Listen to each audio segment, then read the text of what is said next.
I got so much motherfucking design on right now.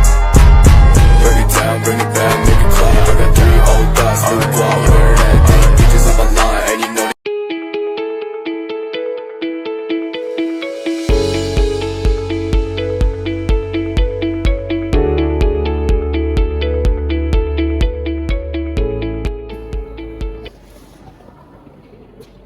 Assalamualaikum warahmatullahi wabarakatuh. Waalaikumsalam warahmatullahi wabarakatuh.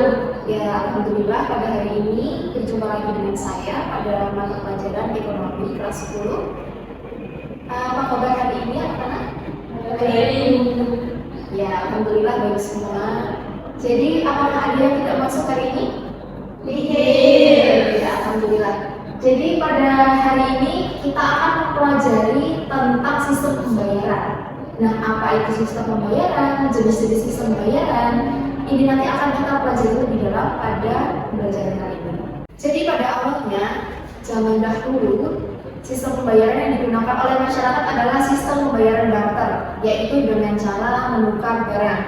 Nah, setelah itu, sistem barter ini pun digantikan dengan adanya alat pembayaran sah, yaitu uang.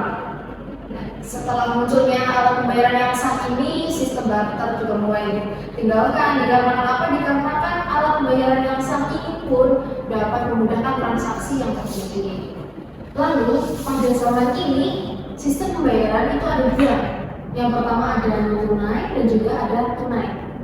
Dari kedua sistem pembayaran ini, kita akan mempelajari tentang apa kelebihan dan juga kekurangannya pada hari ini. Jadi setelah kita mempelajari apa saja kekurangan dan kelebihan dari sistem pembayaran tersebut, kita akan mengetahui sistem pembayaran mana yang lebih efektif antara sistem pembayaran tunai ataupun non tunai. Nah, setelah itu kita akan mengetahui bagaimana solusi untuk mengatasi ketidakefektifan ataupun kekurangan dari setiap sistem pembayaran.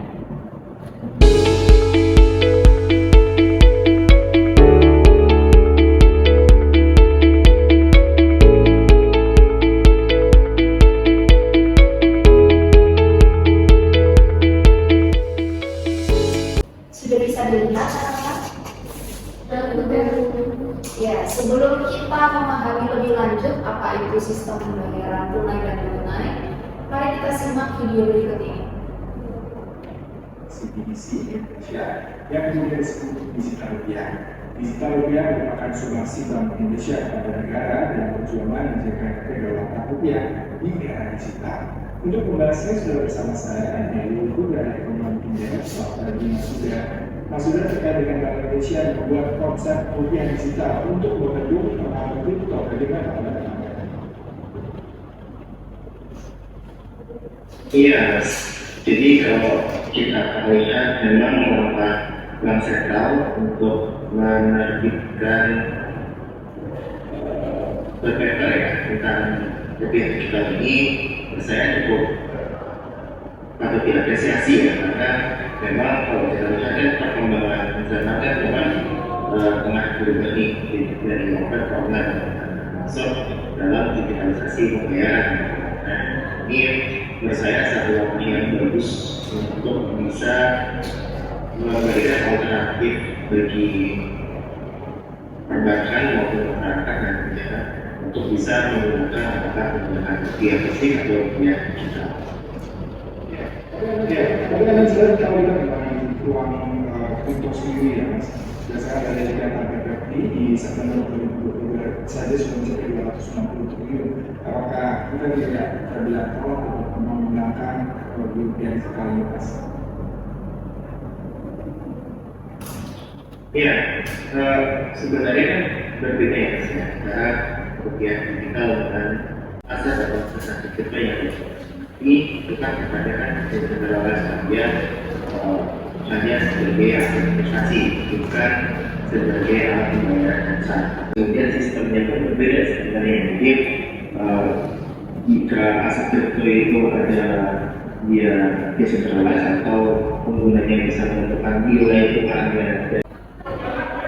Jadi pada video ini kita dapat simpulkan atau kita dapat ambil informasi dari video tersebut, yaitu sistem pembayaran non tunai ini mulai digunakan terutama pada kepada muda-mudi. Nah, tetapi dalam penerapan sistem non tunai ini tetap tidak meninggalkan sistem pembayaran tunai itu sendiri. Dikarenakan sistem pembayaran yang kini berlaku ada dua, yaitu tunai dan juga non tunai. Lalu dari video ini atau dari penjelasan tadi, apakah ada yang ingin ditanyakan? Saya guru. Ya. Kalau contoh uang digital itu apa aja ya? Contoh uang digital atau pembayaran non tunai ya? Ya. Jadi pembayaran non tunai itu sendiri dapat kita temui penggunaannya menggunakan smartphone seperti contohnya ada QRIS, e-wallet, lalu bisa menggunakan kartu debit, kartu kredit, atau cash dan juga lain sebagainya. Nah, kira-kira di sini apakah ada yang sudah menggunakan atau mulai melakukan transaksi menggunakan sistem pembayaran tunai? Oh, sudah ya. Nah, ini adalah satu contoh dari penggunaan sistem pembayaran tersebut ya. Jadi hal ini seiring berkembangnya zaman juga dapat memudahkan kita dalam melakukan transaksi. Selain Mbak Latifah, di sini apakah ada yang mau bertanya lagi? Saya Ya, silakan. saya mau tanya, di sini apa sih Bu peran Bank Indonesia dalam pelaksanaan dua sistem pembayaran ini? Ya, peran Bank Indonesia dalam pelaksanaan sistem pembayaran. Jadi di sini apakah ada yang mau mencoba menjawab pertanyaan dari Eva? Saya Bu. Ya, silakan berarti. Jadi peran bank sentral itu sebagai operator, regulator, dan sekaligus sebagai pengawas dalam pelaksanaan sistem pembayaran. Ya, kurang lebih seperti yang disampaikan Mbak Seti ini sudah benar ya. Jadi selain peran bank sentral atau Bank Indonesia dalam sistem pembayaran sebagai regulator ataupun operator, bank juga berfungsi atau berperan dalam pengawasan dari pelaksanaan sistem pembayaran ini. Begitu ya. Apakah sudah jelas jawabannya, Mbak Eva? Jelas. Ya, terima kasih ya Mbak Siti untuk penjelasan. Selanjutnya kita akan membentuk kelompok diskusi yang terdiri dari 2 anggota setiap kelompok. Nah, untuk pembentukan kelompok ini kalian bisa menentukan sendiri mau dengan sampingnya ataupun depannya ataupun terserah kalian. Ya.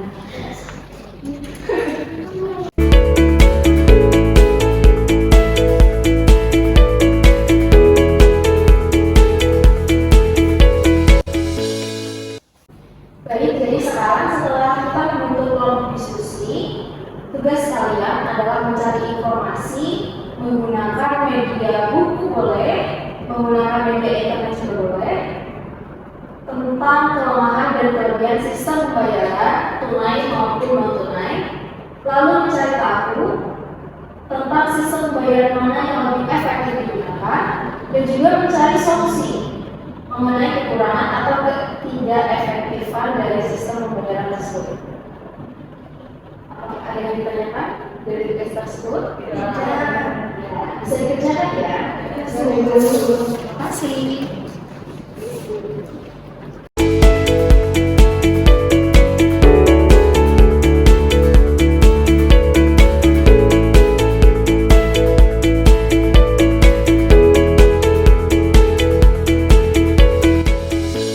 Jadi setelah kalian berdiskusi, silahkan kalian menyampaikan hasil diskusi dari kelompok kalian masing-masing. Dimulai dari kelemahan dan kelebihan pembayaran tunai. Jadi kelompok mana yang ingin menyampaikan terlebih dahulu? Ya, silakan Mbak Marsanda menyampaikan hasil dari diskusi kelompoknya. Kelebihan dari sistem pembayaran tunai adalah kelebihannya lebih umum dan mudah digunakan, minim resiko berhutang, dan kekurangannya adalah mudah hilang, resiko kriminalitas, dan kurang praktis dan amat tepat. Jadi yang disampaikan Mbak Marsanda tadi atau disampaikan kelompok Mbak Marsanda dan Mbak Sakti tadi sudah benar, yaitu tentang kelemahan dan juga kelebihan sistem pembayaran tunai. Yang mana selain kelebihan mudah untuk digunakan, sistem pembayaran tunai ini memiliki kekurangan, yaitu pada tingkat kriminalitasnya. Jika kita membawa uang tunai yang dalam jumlah berlebih atau dalam jumlah banyak dapat menarik perhatian dari kriminalitas tersebut. Baik, untuk kelompok selanjutnya silakan menyampaikan hasil diskusi tentang kelemahan dan juga kelebihan sistem pembayaran tunai. Kelebihan dari sistem pembayaran tunai yang pertama yaitu transaksi mudah dilakukan kapanpun dan dimanapun. Yang kedua yaitu mudah mengatur pengeluaran atau dipantau melalui aplikasi. Yang ketiga praktis dan efisien. Yang keempat menghindari tindak kriminal. Dan yang terakhir terdapat banyak promo atau diskon. Selanjutnya kekurangan dari sistem pembayaran tunai yaitu adanya resiko hack, kemudian butuh akses internet, boros, dan adanya pembatasan. Baik, terima kasih dari kelompok Mbak Latifa sudah menyampaikan. Jadi seperti yang sudah disampaikan kelompok Mbak Latifa dan Mbak Latifa, bahwa sistem pembayaran tunai juga memiliki kelebihan dan juga kekurangan, yaitu terdapat kemudahan atau lebih praktis dalam penggunaannya. Namun ada kemungkinan atau resiko hack yang terjadi pada sistem pembayaran tunai ini. Jadi sebenarnya dari sistem pembayaran tunai maupun tunai ini memiliki kelebihan dan kekurangan.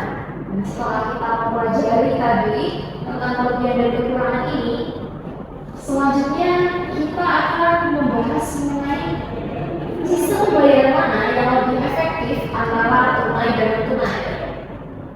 Kelompok mana yang ingin menyampaikan terlebih dahulu?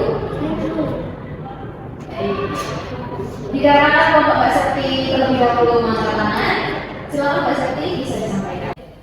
Jadi menurut kelompok kami, sistem pembayaran yang lebih efektif itu yaitu sistem pembayaran non tunai, karena dengan perkembangan zaman dan kemajuan teknologi, transaksi lebih praktis dan dapat diakses dimanapun dan kapanpun. Jadi bagaimana dengan kelompok yang lain? Apakah setuju dengan pendapat kelompok Mbak Sekti? Setuju. Maka dari itu dapat kita simpulkan bahwa sistem pembayaran tunai lebih efektif daripada sistem pembayaran tunai. Nah, oleh karena itu kita akan mencari tahu bagaimana cara untuk meminimalisir ketidakefektifan dari sistem pembayaran tunai. Silakan kelompok selanjutnya dapat menyampaikan hasil diskusinya. Karena uang tunai ini tuh punya resiko yang besar, contohnya mudah hilang dan terjadi kriminalitas, contohnya pencurian. Kita sebagai pengguna uang tunai ini harus lebih sadar dan lebih berhati-hati saat membawa uang tunai. Dan kita itu sebaiknya membawa secukupnya saja. Selain itu, kita juga harus lebih memperhatikan keamanan di lingkungan sekitar kita ketika kita membawa atau menyimpan uang tunai. Baik, sudah cukup baik yang disampaikan oleh kelompok Mbak Latifa tentang bagaimana solusi untuk meminimalisir ketidakefektifan dari sistem pembayaran tunai. Jadi pada pembelajaran kali ini yang telah kita pelajari yaitu dari kelemahan dan kelebihan sistem pembayaran tunai dan non tunai, kita dapat menyimpulkan bahwa sistem pembayaran non tunai lebih efektif dan juga bagaimana cara untuk mengatasi ketidakefektifan dari sistem pembayaran tunai. Jadi saya harap setelah pembelajaran kita pada hari ini kita dapat menambah wawasan tentang sistem pembayaran tunai maupun non tunai dan juga dapat berhati-hati dalam menggunakan ataupun dalam pelaksanaan transaksi baik itu secara tunai maupun non tunai. Baik, jadi untuk memperdalam materi yang kita pelajari pada hari ini, saya akan mengirimkan tugas melalui Google Site yang akan kalian kerjakan secara individu dan saya harap kalian bisa mengerjakan dengan sebaik-baiknya. Sekian pelajaran pada hari ini. Terima kasih atas perhatiannya. Wassalamualaikum warahmatullahi wabarakatuh. Waalaikumsalam.